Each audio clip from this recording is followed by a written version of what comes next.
वाटरलेली कमळ ही काळजी घेणं खूप आवश्यक आहे. नाही तर तुमचे हळूहळू झाडं खराब होऊ शकतात. कारण झाडांची ग्रोथ थांबते. ही शेवाळ आहे ना झाडांना पूर्णपणे असे लपेटून जाते आणि झाडं खराब व्हायला लागते. मी वरच्यावर ही शेवाळ काढत राहते. पण काही दिवस बाहेरगावी गेल्यामुळे याच्यामध्ये शेवाळ साचली आणि आल्याबरोबर मी हे काम केलं. भरपूर शेवाळ साचली होती बघा, तुम्ही बघू शकता. आणि ही शेवाळ काढल्यामुळे आपल्या झाडातलं पाणी स्वच्छ राहते थोडं.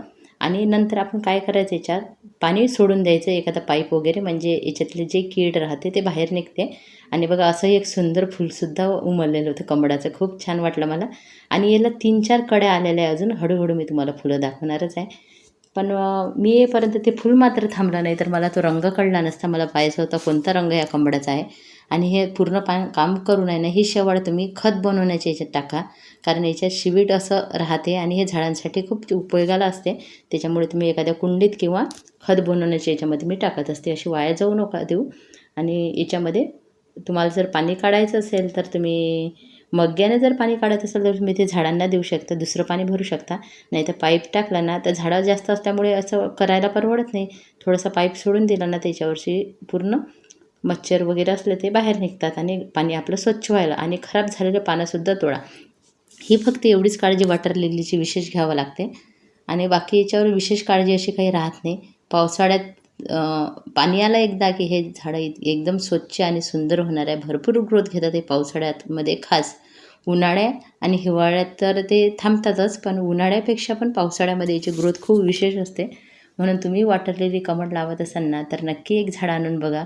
खूप छान वाटते जेव्हा याला फुलं येतात, कारण पाण्यावर तरंगणारी हे पानं.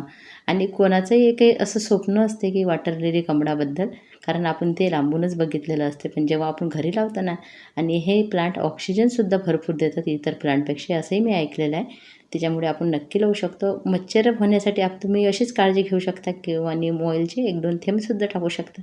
मी तर नीम ऑइल वगैरे टाकत नाही काही याच्यात, तर मी गप्पी मासे टाकलेले आहे. आणि गरमीमुळे ते पण जाऊ शकतात. त्याच्यामुळे काय करायचं, त्यांना 1-2 कुंडीला असे शेडमध्ये ठेवा, ज्याच्यामुळे गप्पी मासे राहतील.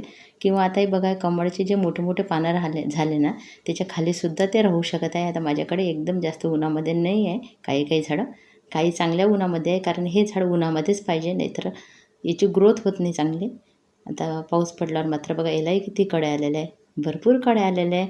फुलांची साईज थोडी छोटी आहे, पावसाळ्यात अजून छान होणार आहे. आणि त्याच्यामुळे ही स्वच्छता करणं आवश्यक आहे, कारण जिथे हे ग्रोथ होते ना तिथेही शेवाळ राहते या कुंड्यामध्ये. त्याच्यामुळे मी हे सर्व काढलेले आहे. तुम्हाला आजचा व्हिडिओ आवडत असेल चॅनलला लाईक, सबस्क्राईब, कमेंट करा. हे छोटे रोपं आपले हे काही. धन्यवाद.